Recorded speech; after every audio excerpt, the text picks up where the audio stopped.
You ready for the physical chemistry, right? So we are starting with that of the solutions, right? चलो solutions में हम बात करते हैं तो हम बोलते हैं कि solution क्या होता है जब कोई जो दो चीजें मिक्स होती हैं. Mixture, mix means one which is present in a small amount, that is known as solute, and the one which is present in a large amount, that is solvent.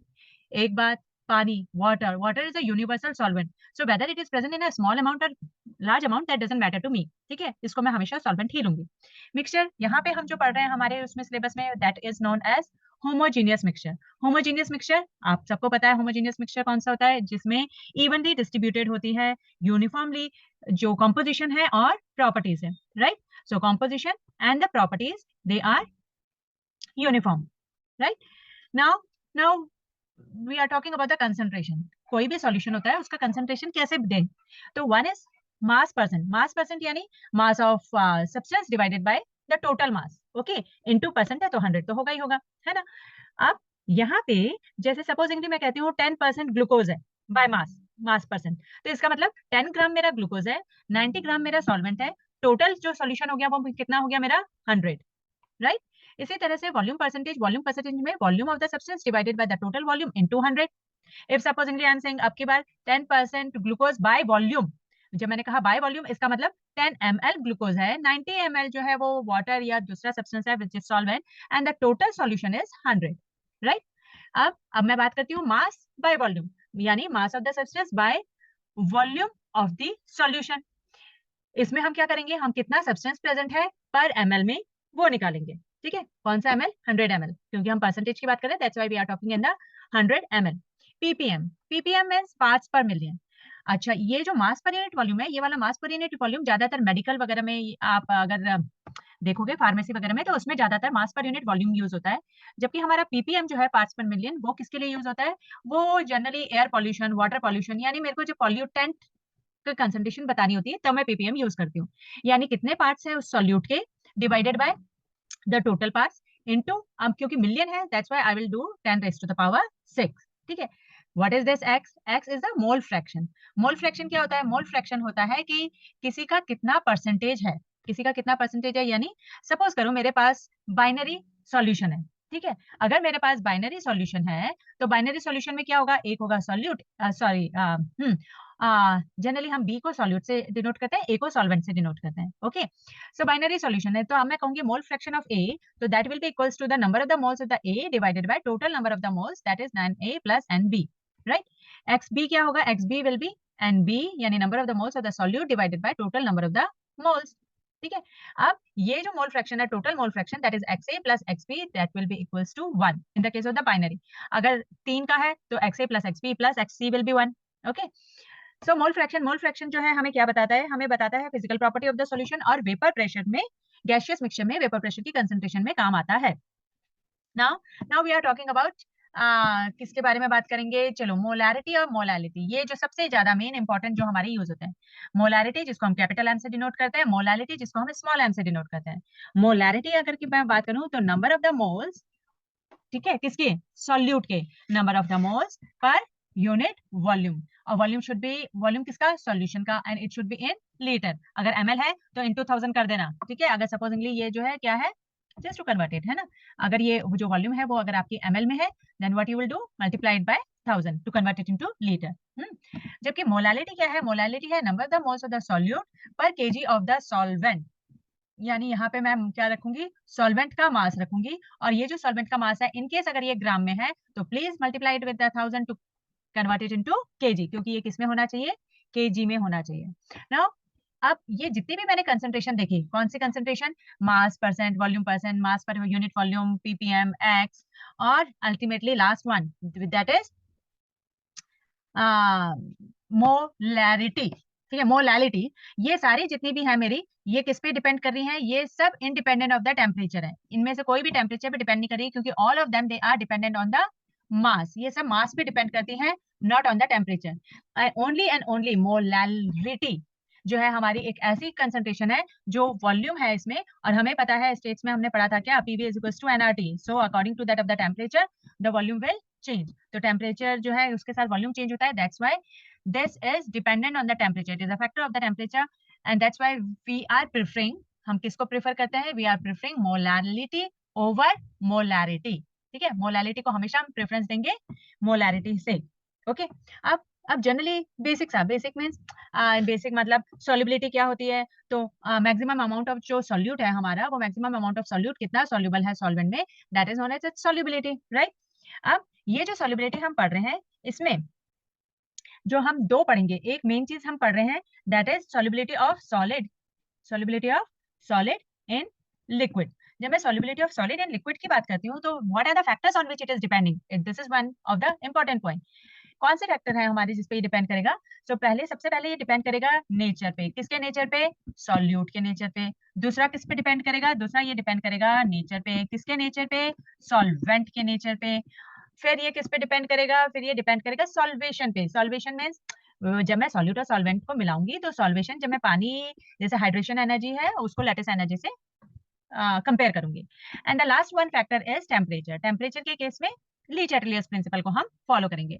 अब जरा सा देखें नेचर ऑफ सॉल्यूट से क्या मतलब है। देखो, there is inter ionic electrostatic force of attraction in between the solute molecules, जिसको हम किससे करेंगे? जिसको हम लैटिस एनर्जी बोलेंगे। सो जब भी एक मोल मेरे मिलेंगे तो वो क्या बनेगी? लैटिस एनर्जी जो रिलीज होगी that will be known as lattice energy. Now nature of the solvent की बात कर रही हूँ तो generally I am just saying example is that of the water. Water कैसा है मेरा? तुम्हें पता है इलेक्ट्रोनेगेटिव है oxygen, that's why partially negative charge on the oxygen and partially positive charge on the hydrogen, and due to which these two dipoles and dipole अगर हो गए तो क्या होगा? डाइपोल डाइपोल इंटरेक्शन होगा, राइट? यानी ये मैं बात कर रही हूँ सॉल्यूट की। ये जो मेरा बी से मैं क्योंकि सॉल्यूट को डिनोट करती हूँ तो बी के बीच में जो बॉन्ड है that is a lattice energy. जब मैं सॉल्वेंट की बात कर रही हूँ तो ए के बीच में जो बॉन्ड है दैट इज डाइपोल डाइपोल। पानी में क्या होता है? हाइड्रोजन बॉन्डिंग होती है, डाइपोल डाइपोल इंटरेक्शन, राइट? जब मैं सॉल्वेंट की बात सॉल्वेशन की बात कर रही हूँ तो I am talking about A B, यानी मैं जब इसको इसमें मिक्स करती हूँ, किसको किसमें? भैया सॉल्यूट को सॉल्वेंट में। सॉल्वेंट कौन? सॉल्वेंट मेरा वाटर। अच्छा, वाटर सॉल्वेंट है तो क्या हुआ? तो मेरे पास है हाइड्रेशन एनर्जी। अब सपोज करो मेरी हाइड्रेशन एनर्जी जो है ग्रेटर है किससे? लैटिस एनर्जी से। तो वो क्या करेगी? अकम्पनेट कर देगी, यानी वो जो मेरा सॉल्यूशन है वो क्या हो जाएगा? It will get dissolve, right? वो डिसॉल्व हो जाएगा। लेकिन इसका रिवर्स देखो तो, अगर मैं बोलूं कि मेरी हाइड्रेशन एनर्जी कम है और लैटिस एनर्जी ज्यादा है तो वो क्या करेगी? सफिशिएंट अमाउंट नहीं दे पाएगी और मेरा जो सब्सटेंस है वो सब्सटेंस डिसॉल्व नहीं होगा। Got it? तीनों फैक्टर क्लियर है? अब लास्ट फैक्टर जो हमारा है कौन सा? टेम्परेचर। टेम्परेचर की अगर मैं बात करती हूँ तो मैंने तुम्हें कहा कि ली चैटलियस प्रिंसिपल। ली चैटलियस प्रिंसिपल अगर तुम्हें याद हो तो तुमने 11th में किया था। एक होती है एंडोथर्मिक रिएक्शन, एक होती है एक्सोथर्मिक रिएक्शन, राइट? तो जो एंडोथर्मिक रिएक्शन होती है उसमें क्या होता है? उसमें एंडो यानी एब्जॉर्ब कर रहा है, एक्सो यानी रिलीज कर रहा है, राइट? अब एंडो मींस एब्जॉर्ब कर रहा है यानी उसको चाहिए इसलिए वो ले रहा है और तुम उसको दे रहे हो और दे रहे हो। You are providing a favourable condition to it. तुम तो मजे में जो उसको चाहिए वही चीज तुम दे रहे हो तो वो he is very happy. Happy तो क्या होगा? हैप्पी तो फिर सॉल्युबिलिटी इंक्रीज हो जाएगी, राइट? सॉल्युबिलिटी क्या हो जाएगी? Increases with the increase in the temperature. लेकिन वो एक्सोथर्मिक है, वो टेम्परेचर कम करना चाहता है, निकाल रहा है, नहीं चाहता, बिल्कुल नहीं चाहता। और तुम फिर भी जबरदस्ती बोल रहे हो लो जी लो और टेम्परेचर लो और टेम्परेचर लो। अनफेवरेबल कंडीशन है ना? मेरे को बिल्कुल नहीं चाहिए फिर भी जबरदस्ती क्यों दे रहे हैं आप? तो सॉल्युबिलिटी क्या हो जाएगी हमारी? Solubility will decrease. समझ में आया? ठीक है, ओके। अब लास्ट जो मैं यहाँ पे डिस्कस नहीं करना चाह रही थी, फिर भी मैं बता देती हूँ क्या? प्रेशर। क्योंकि एक्चुअली मैं प्रेशर जो बात करती हूँ तो प्रेशर का कोई फर्क पड़ता नहीं है। क्यों नहीं पड़ता प्रेशर का फर्क? प्रेशर का फर्क इसलिए नहीं पड़ता क्योंकि मैं बात कर रही हूँ कि सॉलिड मेरा जो है वो डिसॉल्व हो रहा है किसमें? लिक्विड में। और सॉलिड और लिक्विड दोनों मेरे जो है इनकम्प्रेसिबल हैं, नॉट हाईली कंप्रेसिबल, है ना? उतने हाईली कंप्रेसिबल नहीं है, highly compressible in only gas. तो गैस में जो है मेरे को प्रेशर का इफेक्ट अच्छे से देखने को मिलेगा, लेकिन यहाँ पे इफेक्ट जो है उतना कोई खास इफेक्ट मेरे को देखने को नहीं मिलेगा, ठीक है? Now the second term is now I am talking about the solubility। किसकी solubility? Solubility of gas। किसमें? In liquid. जब मैं solubility of gas in liquid करती हूँ तो इसके सिर्फ दो फैक्टर आते हैं, एक प्रेशर और एक temperature, according to that of the Le Chatelier's principle. यानी जो प्रेशर होगा वो प्रेशर आप इंक्रीज करोगे तो सॉल्युबिलिटी जो होगी वो सॉल्युबिलिटी भी मेरी इंक्रीज होगी, राइट? और और और टेम्परेचर अगर आप इंक्रीज करोगे तो मेरा सॉल्युबिलिटी क्या हो जाएगी? डिक्रीज हो जाएगी, according to Lee Chatelier's principal. क्यों? क्योंकि भैया डिसॉल्व जब हम करते हैं तो किसी भी चीज को जो मैं डिसॉल्व करती हूँ तो वो एक्सोथर्मिक रिएक्शन होती है। समझ में आई? Dissolution is an exothermic reaction. क्योंकि वो एक्सोथर्मिक रिएक्शन है that's why increase in the temperature is decreasing the solubility. Okay. अब ये जो है हमारा solubility of gas in liquid, इसको कौन अच्छे से डिफाइन कर, गिवन बाय द हेनरीज, ठीक है। हेनरी ने दिया था Henry law. At the same time contemporary to that Dalton भी था, और डाल्टन ने इंडिविजुअल अपना वर्क किया था, और डाल्टन ने भी बताया था the same what Henry told us, that the pressure above the solution will be directly proportional to that of the mole fraction of the gases। जो हेनरी ने बोला वही डाल्टन ने भी बोला, बट नो डाउट हेनरी ने पहले ही अपना लॉ बता दिया हमको कि जो पार्शियल प्रेशर है जो सॉल्यूशन के ऊपर है, that will decide that how many moles of the solute particles will dissolve in the solution, right. जितना ज्यादा प्रेशर होगा, प्रेशर जितना ज्यादा बढ़ाओगे उतना ज्यादा mole fraction of the solute यानी गैस डिसॉल्व होगी। डिफाइन करने को बोलेंगे तो डिफाइन हेनरीज लॉ, तो you are not suppose to leave this particular point that at a constant temperature. देखो टेम्परेचर चेंज होने से बहुत कुछ KH में फर्क आ जाएगा। KH क्या होगा? KH will be Henry's constant, ठीक है। तो अभी हम बताते हैं, at a constant temperature the solubility of a gas in a liquid is directly proportional to the partial pressure of the gas present above the surface of the solution. तो जितना भी मोल फ्रैक्शन है, जितना भी मेरा गैस डिसॉल्व हो रही है, ये गैस डिसॉल्व किस पे डिपेंड कर रही है? It is directly proportional to the partial pressure of the gas, ठीक है। उतने मेरे मोल फ्रैक्शन डिसॉल्व हो रहे हैं। तो मैंने कहा P is directly proportional to XP। So हमने प्रोपोर्शनलिटी का साइन हटेगा, कांस्टेंट आ जाएगा, ये कांस्टेंट आ गया, P is equals to KH into XP, यानी जो हेनरीज लॉ हो गया वो हो गया P is equals to KH XP। लेकिन दो पॉइंट क्या याद रखोगे? 8 at a constant temperature pressure. अगर मैं प्रेशर को कांस्टेंट कर देती हूँ तो देखो KH is inversely proportional to that of the XP, यानी KH हेनरीज कांस्टेंट की वैल्यू जितनी ज्यादा होगी, जो डिसॉल्व हमारा सॉल्यूट पार्टिकल है वो उतना कम होगा। It is inversely proportional, okay. Take care about this one. KH से how the KH is changing the solubility of the gases in the solution, तो that is given by that of the inversely proportional। जब हम pressure को constant कर देंगे तो KH is inversely proportional to XP।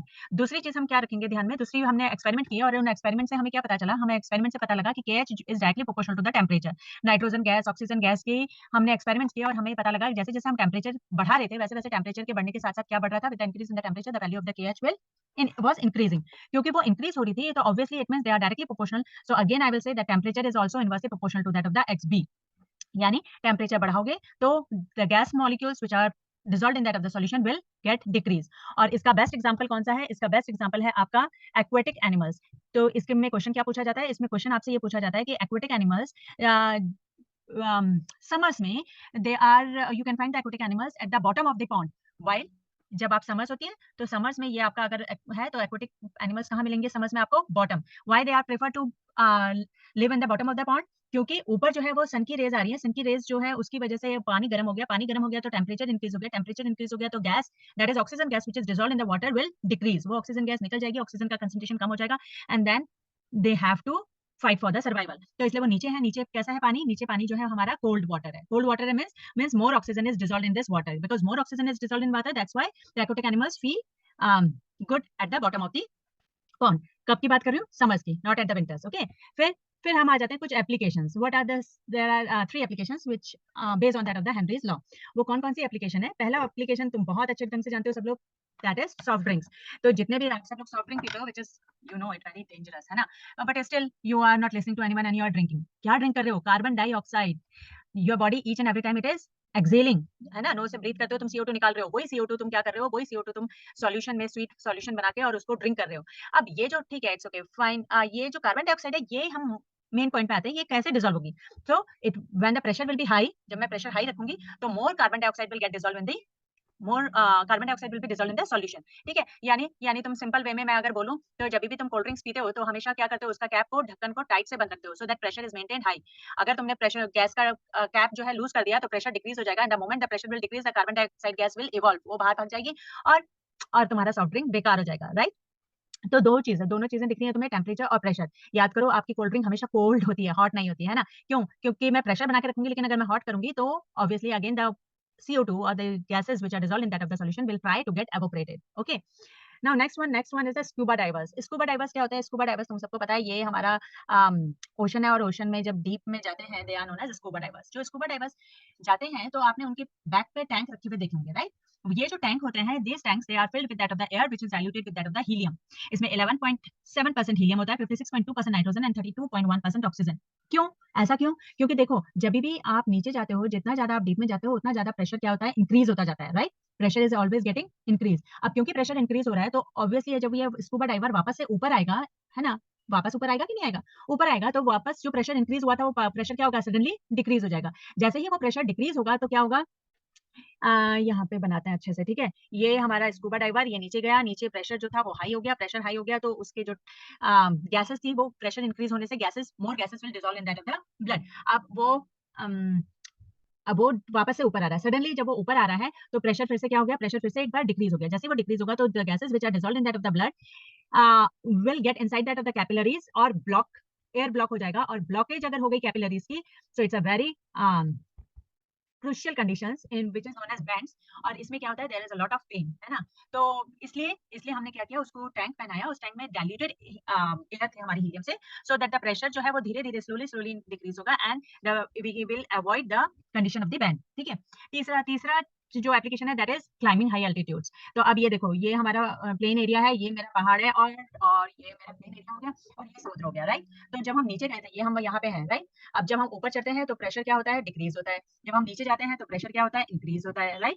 तो इसलिए जब नीचे गए थे जो स्कूबा डाइवर्स थे तो उनको बैंड्स हो गया था। बैंड्स मींस द गैसेस बहुत ज्यादा डिसॉल्व हो गई थी which was dissolve in that of the blood and block कर दिया था कैपिलरी को, राइट। अब जबकि वो क्लाइंबर्स जो होते हैं वो जब ऊपर चढ़ते हैं तो भी तुमने देखा है उसके ऊपर पीछे बैक में टैंक रहता है, सो दैट मोर ऑक्सीजन। क्यों? क्योंकि प्रेशर डिक्रीज हो रहा है, प्रेशर डिक्रीज होगा तो less amount of the gases will be there. अगर less amount of the oxygen will be there तो तुम्हारी बॉडी को sufficient amount of energy is needed, right. Respiration में तुम्हें पता है इट्स एन एक्सोथर्मिक रिएक्शन, उसी से एनर्जी मिलती है।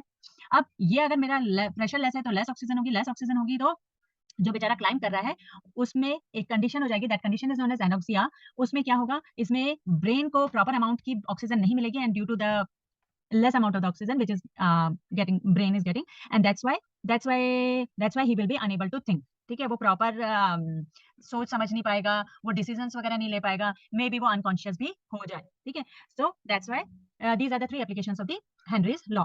अब हम आ जाते हैं किसमें, now we are talking about vapour pressure of liquid solutions. दो लिक्विड है उनके सॉल्यूशंस, अभी जो हमने बात करी थी गैसेस इन लिक्विड था, अब हम बात कर रहे हैं लिक्विड की लिक्विड में। दो लिक्विड है मेरे पास, that is given by the Raoult's law. Let me say A and B, ठीक है। ए और बी मेरे पास दो लिक्विड है, एक है सॉल्यूट और एक है सॉल्वेंट, ठीक है।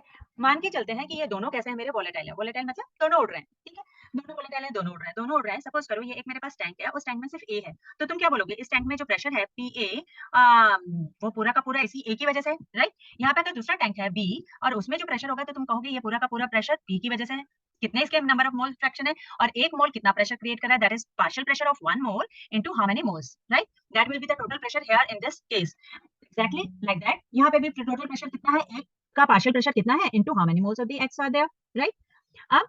अब हम अगर इन दोनों को मिक्स कर दें, अगर मैंने इन दोनों को मिक्स कर दिया तो क्या हो जाएगा, तो ये Dalton's law of partial pressure, ये Dalton's law of partial pressure 11th में पढ़ा था तुमने। अब ये देखो, ये टैंक है, इस टैंक में मैंने ए और बी दोनों मिक्स कर दिए। क्योंकि मैंने ए और बी दोनों मिक्स कर दिए तो ऑब्वियसली यहाँ पे जो टोटल प्रेशर होगा that will be the contribution of A as well as the contribution of B, because both of them are getting evaporated. दोनों उड़ रहे हैं, दोनों की वजह से प्रेशर है।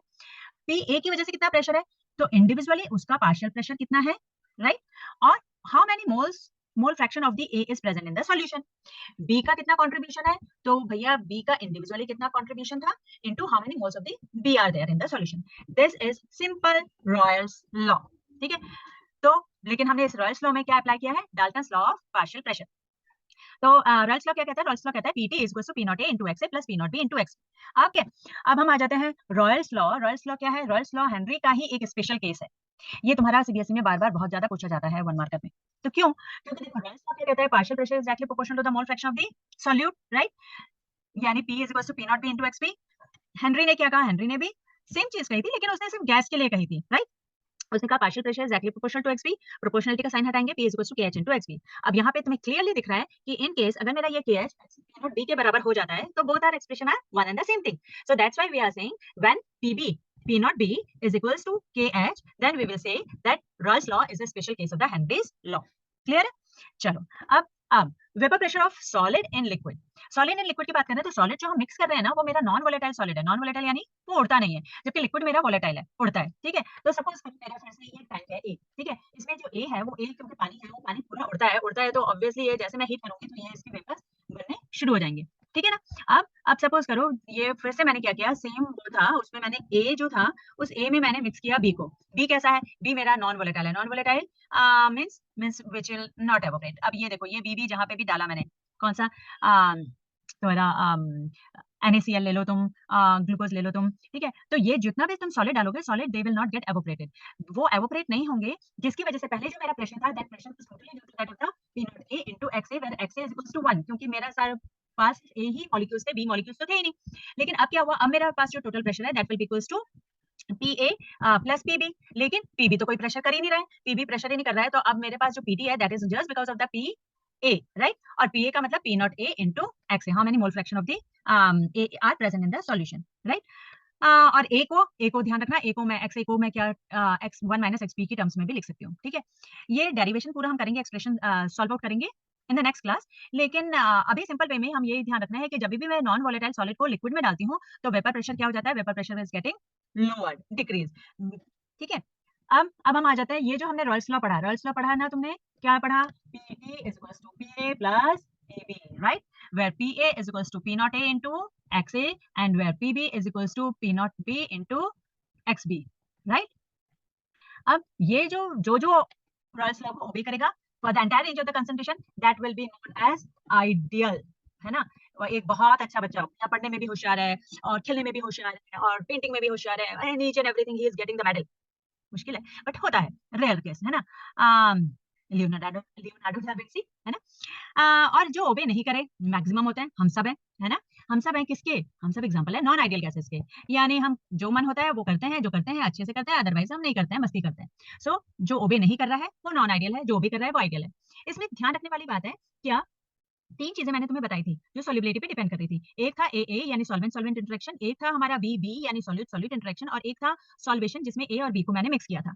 आइडियल सॉल्यूशन वो होता है यानी हर एक कंडीशन में, यानी छुट्टी है तभी भी पढ़ रहा है, एग्जाम है तभी भी पढ़ रहा है, और और छुट्टी है तभी भी खेल रहा है, एग्जाम है तभी भी खेल रहा है, यानी ये जो मेरा AA है और या फिर मेरा जो BB इंटरेक्शन है that is always equals to that of the AB interaction, ठीक है। इन दोनों के बीच में जो लैटिस एनर्जी है और जो हाइड्रेशन एनर्जी है, वो लैटिस हाइड्रेशन एनर्जी दोनों कैसी है, इक्वल है, इसलिए क्या हो रहा है, there is no change in the volume as well as there is no change in the enthalpy, ना तो हीट इवॉल्व हो रही है, ना हीट एब्सॉर्ब हो रही है, ना वॉल्यूम में कोई चेंज आ रहा है, तो हम क्या कहेंगे, that is an ideal gas. लेकिन अब क्या करें, अब इसका जस्ट रिवर्स कर देते हैं, जस्ट रिवर्स यानी मैं कहती हूँ कि भैया वॉल्यूम में चेंज आ रहा है, it's not equal to zero, enthalpy में भी कुछ चेंज आ रहा है, या तो एनर्जी एब्सॉर्ब हो रही है या रिलीज हो रही है, it is not equal to zero.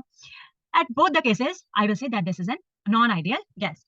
अब जब मैंने बोल दिया ठीक है भैया does not obey, non ideal gas, लेकिन ये नॉन आइडियल गैस जो है वो कैसी है, वो कैसी है, कितना वो मेरे एंटी में या मेरे सपोर्ट में जाती है, यानी यानी मेरा मतलब है कहने का, ये जो AA इंटरेक्शन है या जो BB इंटरेक्शन है, यानी when I am talking about solvent solvent और सॉल्यूट सॉल्यूट, जब मैंने सॉल्वेंट सॉल्यूट को ऐड किया तो ये बना क्या, solute solvent, that is solute solvation.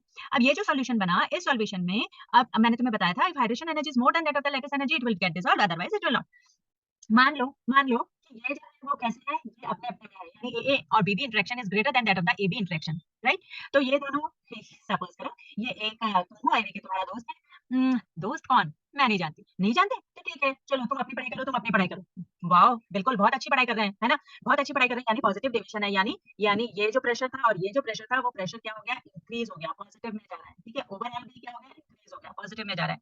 लेकिन अब दूसरी कंडीशन में ये तुम्हारा दोस्त यानी AABB interaction, this is less than that of the AB interaction. अब जो तुम्हारे साथ बैठा हुआ था ना पढ़ने के लिए, वो तुम्हारा बहुत अच्छा दोस्त बन गया और तुम लोग जो है गप्पे मारने बैठ गए। अब ये गप्पे मारते रहोगे तो उड़ोगे कब, पढ़ाई कब करोगे। क्या हुआ, वेपर प्रेशर क्या हो गया, डिक्रीज हो गया, वेपर प्रेशर डिक्रीज हो गया तो क्या हुआ, तो ये जो पहले मेरे पास वेपर प्रेशर बन रहा था, अब वो प्रेशर क्या हो गया, ये ज्यादा मेहनत करनी पड़ेगी, ज्यादा तेजी से डांट लगानी पड़ेगी, राइट, है ना। So whenever the AB यानी solvation, when it is greater than that of the AA or BB, then we will say that it is a negative deviation. Whenever the AA or BB interaction is greater than that of the AB interaction, then we will say that it is a positive deviation as the pressure will get higher. ठीक है, pressure क्या होता जाएगा, हमारा increase होता जाएगा। So there are some examples, ये जो examples दिए हुए हैं जस्ट एक क्लिक कर लो या फिर एक फटाफट फोटो खींच के और प्लीज लिख लेना, क्योंकि वरना वो उसी में रहेगी, राइट। तो इसको कॉपी में नोट डाउन करो, these are examples which 100% only these examples will come in your exams, ठीक है। तो कौन कौन से हैं ध्यान से देखना, पॉजिटिव डेविएशन कर रहे हैं यानी इनके बीच में कोई बॉन्डिंग नहीं होगी, AA BB interaction is greater, देखो बेंजीन और CCl4 कहीं कोई बॉन्ड, किसी भी टाइप का कोई बॉन्ड नहीं है, दोनों अपना अपना उड़ रहे हैं, acetone and carbon disulphide, there is no bonding in between them and they are getting evaporated, that's why vapour pressure is increase.